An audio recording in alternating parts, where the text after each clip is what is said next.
বাংলাদেশে ভেঙে পড়া রাজনীতির জনপ্রিয়তা বহুকালের হলেও এখন কিন্তু এর পাশাপাশি যুক্ত হয়েছে ভেঙে পড়া মঞ্চ।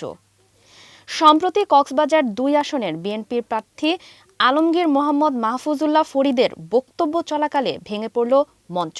বিএনপির এই নেতার মঞ্চ ভেঙে পড়ে যাওয়া স্মরণ করিয়ে দেয় ওবায়দুল কাদেরের কথাও। এর আগে ঢাকা বিশ্ববিদ্যালয়ে ছাত্রলীগের ৭৫তম প্রতিষ্ঠাবার্ষিকীতে সাবেক নেতাকর্মীদের মিলন মেলায় ওবায়দুল কাদের বক্তব্য রাখতে গেলে মঞ্চ ভেঙে পড়ে গিয়েছিল। এখন প্রশ্ন হচ্ছে, মঞ্চ ভেঙে পড়া কি তাহলে এখন ট্রেন্ডে পরিণত হয়েছে? এছাড়া আওয়ামী লীগ বিএনপির নেতাদের মঞ্চ ভেঙে পড়া তো সম্পূর্ণ হলো, পরবর্তীতে কি তাহলে জামায়াতের পালা?